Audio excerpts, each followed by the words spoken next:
The Beginning After the End. Volume 7. Capítulo 199. O Retorno. Atualmente, existem 5 unidades nessa região e outras 3 a leste, com base nas últimas transmissões. O capitão da divisão Trailblazer relatou, apontando para as marcações relativas com um dedo estendido.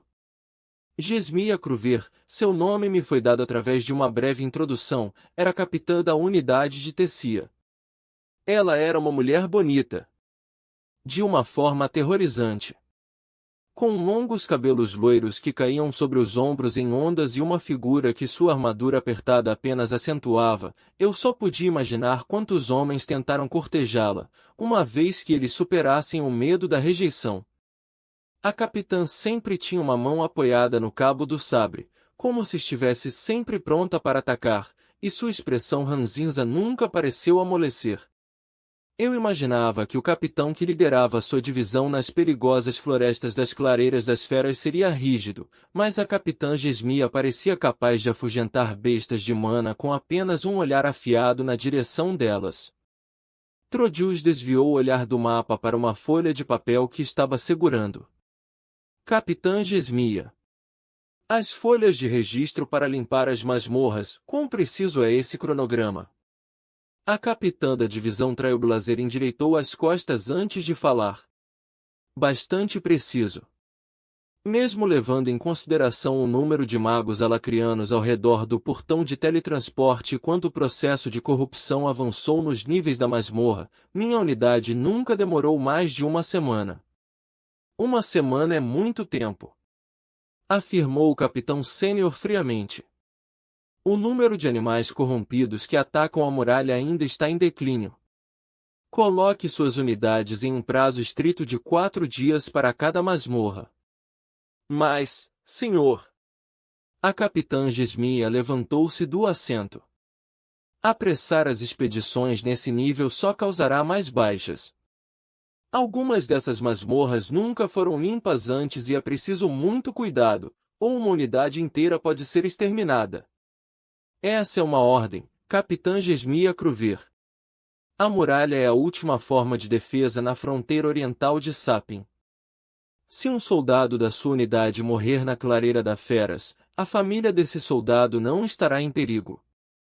No entanto, se o número de animais se tornar maior do que este forte pode suportar, esses monstros e os magos alacrianos que os controlam terão reinado livre sobre os civis das cidades próximas. A expressão da capitã Gesmia era ainda mais azeda do que antes, quando ela voltou ao seu lugar. O musculoso capitão Alban, por outro lado, tinha toda a intensidade de um filhote de urso sentado desconfortavelmente de frente com a mulher loira de cabelos de fogo fervente. Apesar de sua constituição de guerreiro, a maior parte da divisão do capitão era formada por trabalhadores e ferreiros responsáveis por manter e continuar construindo a muralha. Ele próprio havia sido um aventureiro aposentado da classe A, que abriu sua própria forja na cidade de Blackben. Com o contínuo sucesso da muralha sob sua orientação direta, Alban fora promovido recentemente de sua posição como chefe de unidade. No entanto, com um capitão relativamente novo supervisionando principalmente o desenvolvimento e manutenção da muralha e com a capitã Gesmia dificilmente ficando parada em um lugar já que a maioria de suas tropas estava constantemente em diferentes partes da Clareira das Feras, Trodius Flamesvort fora designado para essa área como capitão sênior ao qual Gesmia e Alban se reportavam diretamente. Continuei ouvindo silenciosamente, enquanto os 2 capitães continuavam seus relatórios ao Trodius, enquanto os poucos chefes presentes na reunião ocasionalmente faziam uma pausa para fornecer relatos mais detalhados quando solicitados. Trodius ergueu os olhos das anotações. E qual é o progresso nas novas rotas para nossa divisão Trailblazer? Acabamos de proteger o 4º túnel. É o mais longo até agora, e a entrada está escondida em uma pequena fenda ao longo da margem do rio. Uma equipe de magos de terra ainda reforça o túnel, mas deve estar acessível a unidades dentro de uma semana, explicou Alban, traçando uma linha com os dedos que indicava o layout aproximado do túnel. Afaste um quarto dos trabalhadores e faça-os trabalhar noites. Afirmou Trodius. Fomos obrigados a inundar outra rota na semana passada porque sua localização havia sido comprometida pelos alacrianos. Proteger mais rotas subterrâneas é prioridade. O capitão sênior voltou-se para a capitã Gesmia. Há novas atualizações sobre a procura de portões de teletransporte. A capitã balançou a cabeça. Eu tenho apenas uma unidade trabalhando em localizá-los. Vou precisar de mais tempo. Portão de teletransporte. Eu perguntei, meu interesse despertou. Sim. Respondeu Trodius, seus olhos rubros se voltando para mim. Com os constantes ataques à muralha, a melhor maneira de nossos soldados acessarem a clareira das bestas é através dos nossos canais subterrâneos. No entanto, com o novo modo de transporte que está sendo construído para conectar a muralha à cidade de Blackben, um trem. É o que eu acho que eles estão chamando, teríamos um acesso muito melhor ao portão de teletransporte da cidade. Se conseguirmos localizar e conectar esse portão a qualquer portão das clareiras das feras, as tropas não precisarão perder horas marchando através de túneis subterrâneos. Meus olhos focaram no mapa. Como você tem certeza de que existem portais de teletransporte nas clareiras das feras? Não temos. Respondeu ele com naturalidade. É por isso que limitei os recursos para encontrá-los. Muitos dos textos antigos que temos nos portões apontam que alguns estão escondidos nas clareiras das feras, mas se é verdade ou não, permanece um mistério. Os portões de teletransporte eram um assunto interessante para mim. Junto com o castelo flutuante e a cidade de Shirus, os portões eram outra relíquia deixada para trás pelos magos da antiguidade. Sempre foi fascinante para mim ler como esses magos antigos usavam magia para fazer coisas que até os magos mais fortes do presente não conseguiam sequer imaginar a replicação. Os arcos de pedra gravados com runas indecifráveis pareciam tão simples, mas cidades inteiras foram construídas em torno deles e contaram com eles como meios de transporte. Atualmente, os artífices apenas descobriram como conectar portas de teletransporte e mudar seus destinos. Quanto a realmente construir era um sonho distante. Qual método a unidade está usando para rastrear os portões? Eu perguntei. Supondo que você não os faça passear cegamente. Um leve sorriso se abriu nos lábios de Trodius Flamesvort. Prefiro não desperdiçar nem o menor dos recursos em empreendimentos como esse. Os portões emitem constantemente uma leve flutuação das partículas de mana. Normalmente, isso não seria detectável até para os melhores rastreadores, mas essas flutuações ocorrem em todo o espectro de elementos. Interessante. Eu acidentalmente disse em voz alta. Lembrei-me do meu tempo tentando rastrear flutuações de mana em Darth. Foi difícil, mas foi porque eu tinha procurado cegamente por quaisquer desvios na mana ambiental através do Realm-Eart. Se é para encontrar flutuações de todos os elementos, encontrá-los seria apenas uma questão de sobrevoar toda a clareira das feras. Não importa, pensei. Uma perda de tempo, considerando que pode até não haver portões. Meus pensamentos foram interrompidos por Trodius, que começou a empilhar suas anotações. Ele passou alguns minutos organizando meticulosamente e colocando perfeitamente suas pilhas de papéis antes de se encontrar com meu olhar. Minhas desculpas por tê-lo presente nesta reunião.